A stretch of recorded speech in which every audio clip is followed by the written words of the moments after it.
says the source of the right determines the governing law. So when you register it to the government, then they take it. They just take it. They have a right to do anything they want. Exactly. And when you talk about the school system, this whole generation, I guess it happens generation to generation, they'll rob you of some type of practical knowledge, like we see now in our current military. They're not teaching these young guys about the Bill of Rights. They're not teaching people about constitutional rights. They're teaching them just the opposite. They're actively opposing it. They don't want you to know this stuff. So when you come out and into the streets to do whatever duties you have to do, you don't know. You're not conscious of these things, and it happens generation to generation. Just with our current system, there's not going to be a generation who doesn't understand or who hasn't been fed this propaganda that, you know, guns are bad and anybody with a gun is just going to jump out the bushes or kill you, or they're not aware that, you know, there wasn't a time where you didn't have to get a pat down just to get on an airplane or to go see the Super Bowl. This is the conditioning that we see. You're growing up a whole generation in things, and it gets worse generations. It's normalcy bias. It's the Stockholm syndrome. You know, when I went to school, there weren't any policemen in the schools. We didn't have metal detectors. We didn't have school lockdown. We didn't have any of that stuff. Today, the kids are being raised in a model of a police state. You know, I've said it over and over again, maximum security is actually a prison.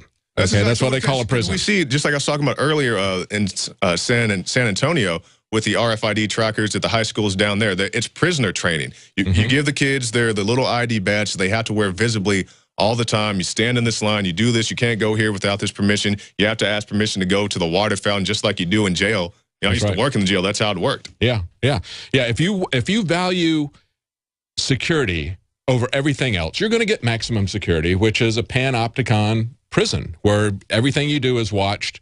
You live your life in this fishbowl that the government super analyzes everything that you do. In many cases, will jump to the wrong conclusion, make you the enemy. That's what we're coming up to. Thanks, Tony. Let's go to Bregan in Wisconsin. Bregan. Hey, guys. David, sorry, my speakerphone was on. David, thank you for continuing to pursue the story with Wolfgang. I really appreciate that, and our hopes and prayers are with them. Yes. And for those people who haven't heard, Wolfgang Halbig is a former state trooper, former educator, a school security consultant who started investigating Sandy Hook because that's what he does. He looks at school security. They want to tell you that all these gun regulations are to keep the children safe, but they don't want school security experts to know anything about the crime scene. And after cover-up after cover-up, after 10 months of trying to get FOIA information, they started threatening him. They started pushing back against him. So we've had him on the Nightly News. We wanted to get him on today, but he had a family emergency. Go ahead, Bregan. And I have a few questions for Wolfgang, but I'll save that for when he gets back on the show. But one of the primary questions would be, where is all that video? I mean, they've that's the question since day one. Yes. Yeah, they've exploited all that video from Columbine and every other school shooting and every other mass murder event, and why won't they use it this time? Well, a lot of people suspect that maybe there is no video showing that very fact. And anyway, thanks again for pursuing Wolfgang, and our thoughts and prayers are with him. I hope he's doing okay. Well, thank you, Bregan, and thank you for helping us up there in Wisconsin. You've been involved with the raw milk trials that have taken place up there, and you brought Wolfgang to at least my attention. I think the writers found him, but thank you so much for your help and following with us. Let's go to Scott in Texas. Scott. I want to talk to you, ask you questions really about foreign troops. I know Alex covers this quite a bit on the show. Got some questions first. How many troops are there? I don't have an exact number, but we've seen various drills. I believe they had one in Miami 1 or 2 years ago. They had troops from all over the world. I even think there's a few Japanese personnel there as well, running the drills where they had to rescue the mayor or the. Yeah, it fluctuates. They'll bring them in for drills. Sometimes they'll bring them in for training. You know, we've got an Australian general who is over some U.S. troops right now. I mean, it's pretty amazing the involvement that we have with that. But hang on, we've got to go to a commercial break. We're going to be right back. We've been talking about the attack on the family We've been talking about the attack on the family farm, and we've been talking about what's going on in Ukraine. What is our government doing? Are they trying to foster another World War III, or are they just trying to build up the military-industrial complex? Stay tuned. We'll be right back. You've been hearing about the amazing benefits of Heart and Body Extract for many years. Now, hear from the co-founder. My name is Tony Knutson, and I am the co-founder of Heart and Body Extract. We've been in business for over 13 years now. With thousands of satisfied customers who have experienced the amazing benefits but never experienced a price hike. We've kept consistent pricing the whole entire time the company's been in business, and will continue to do so. Call today for Heart and Body Extract, 866-295-5305, or visit hbextract.com. Huge Mountain House sale at Emergency Essentials. Right now, get 25% off every can. Go to BePrepared.com for the guaranteed lowest price you'll find anywhere. Mountain House freeze-dried meals are famous for their proven 25-year shelf life, delicious flavors, and easy preparation. This week only, save 25% on over 30 Mountain House varieties. For the best selection, call Emergency Essentials at 800-999-1863 or visit BePrepared.com. The choice is clear. Be unprepared or BePrepared.com. Big business has discovered the preparedness market, and that makes it difficult to know where to go and who to trust. MyPatriotSupply.com is owned and operated by patriots just like you. Has the best prices on storable food, non-GMO seeds, water filtration devices, home canning equipment, survival and self-reliance books, and more. MyPatriotSupply.com has old-fashioned values and the absolute best customer service in the industry. Look for the deal of the day. Unique, affordable survival supplies that fit anyone's budget. Get same-day shipping on all orders and free shipping on orders over $49. Call 866-229-0927, 866-229-0927, or visit MyPatriotSupply.com for emergency preparedness, self-reliance, and food independence. Shop with a name you know and a name you can trust. Before it's time to survive, it's time to prepare. MyPatriotSupply.com. Hi there. My name is Frank Bates. What I'm about to tell you in the next 60 seconds could get me in a lot of trouble. I just created a free video presentation at 123coverup.com that exposes the electricity monopolies and government agencies for what they really are: incompetent, lying crooks that are counting on your ignorance and fear to keep your power bills criminally high. Some have called this a conspiracy. Others have called it a cover-up, and you will be shocked to find out how deep the conspiracy goes. My video at 123coverup.com exposes the truth and shows you the secret of how I beat them and how you can beat them too. Watch the controversial video that thousands of other smart patriots have already seen in the last 3 months. Go to 123coverup.com and discover one weird trick to slash your power bill and protect your home. Go watch my video now at 123coverup.com before they force me to shut it down. Again, that's 123coverup.com.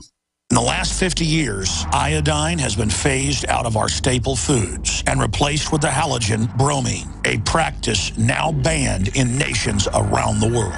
Guess what else is in the halogen family? Fluoride. Ladies and gentlemen, Alex Jones here. In 1924, the federal government did the right thing and encouraged salt producers to add iodine. It's the good halogen on the periodic table, and the results are on record. Reports documented a 15-point IQ increase in areas that had previously been deficient in iodine. Bottom line, iodine is important. Unbound, clean, in a glycerin base. Nascent iodine was the answer for myself and my family. You will find Survival Shield Nascent Iodine exclusively at InfoWarsLife.com. InfoWars Life Survival Shield Nascent Iodine isn't just for emergencies. I take it every day. That's InfoWarsLife.com or call toll-free 888-253-3139.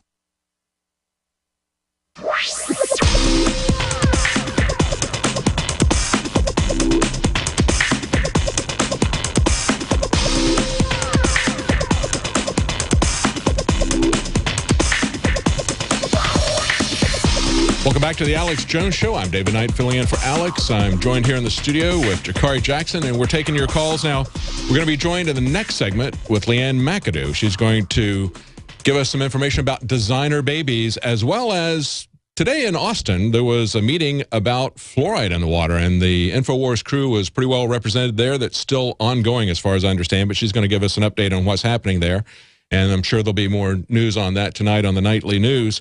And also tomorrow, Alex Jones is going to be talking to Tucker Carlson. Now, you've probably seen Tucker on many, many different news appearances. He's been on CNN, MSNBC, Fox, PBS. He's written for GQ, Esquire, New York, and he's the founder and editor of the Daily Caller. He was excoriated this week because of his comments about what it really means to have freedom in this country as a business owner, being able to decide who you want to serve and who you want to not serve. Now, of course, most business owners aren't going to turn people out, but in some cases where you've got a wedding photographer who doesn't want to go to cover a gay wedding, he ought to have the right to do that. And if you say that he doesn't have the right to do that, as Tucker Carlson pointed out, that is just nothing but fascism. That's servitude. That's not freedom. Exactly, because I believe the instance you're referring to is the gentleman who didn't want to make a wedding cake for a gay couple, and they expected that going in. They went to this guy purposely for that purpose, and you know the shenanigans and all the big things that came out of it. Yeah, it's amazing. I mean, they really attacked him in the media for stating what I think is the obvious thing, that if you've got a business, you get to decide who you want to do business with. I mean, if you cut off everybody, you're going to go out of business. Any restaurant that says we have the right to refuse service to anybody, that's right, for whatever reason. That's right. It's a private business,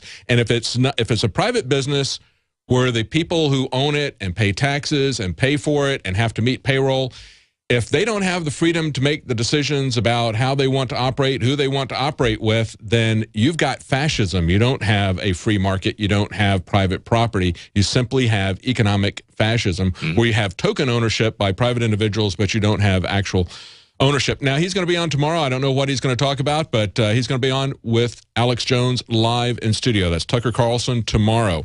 Now, we were just talking to Scott in Texas. He had some questions about foreign troops on American soil and some of these urban warfare drills. Scott, did you have anything else that you wanted to say? I wanted to get to Rod in France before we get to the break, but Tucker, Scott, did you have another question? Yeah, what I really wanted to probe you on was Chinese troops in the U.S. For purposes under the UN, maybe national disaster, martial law. If you were the Chinese and you had 300,000 troops in the United States, how long are you going to play ball with the UN when the time comes to deploy? Are you going to follow the script, or are you going to take advantage of the situation? What do you think is going on in the minds of the Chinese? Well, I think it's always important for a government that wants to do things in opposition to their citizens, and we see over and over again that the American government sees the American people as the enemy. It's always been the pattern that you use people that are not the citizens to oppress the people. In other words, you're going to bring in a foreign military power. You're going to and then once you get that established, you're going to put somebody over them. You're going to have a bureaucracy like the British Empire did in India, where the entire Indian bureaucracy was made up of indigenous people. But at the very top, you had a few people controlling that. But when you have a war, you want just the opposite of that. You want foreign troops to come in and shoot the people. Come in just like we see a lot of times in the drug war in Mexico. They'll bring various agents from the U.S. down to Mexico to assist in those drug busts. Now, let's go. Thank you, Scott. Let's go to Rod in France. You've been holding for a while from France. Rod, what do you have to say? Hi, Dave and Jakari. It's always good to talk to you guys. You do a great job. Just want to say, starting out. Thank you. Thank you. What I wanted to talk about, in fact, was Sandy Hook and Wolfgang Halbig. Of course, I wish him the very best. I had the opportunity to listen to his podcast from AFP, and it's extremely interesting. I mean, the things that this guy has to say. And what's amazing about the story is that this guy, he obviously knows what he's doing. I mean, it's his job, and he's gone through all the correct channels to try and get information, and the cover-up just seems extensive. And I just find it extremely disturbing that at the last moment, well, you notice that he hasn't gotten a lot of coverage, as opposed to what I find is a very important story, and I just find it extremely odd that just before he gets on to InfoWars and gets some massive exposure here with an extremely interesting story that he's had a family emergency, and I wish him all the best on that. And I we do. Nothing going. Well, eventually, thank you. We're going to be right back after the break with Leanne McAdoo, and we're going to follow this story, and we've got a lot of information from Wolfgang. We hope that it's nothing serious. We're on the march.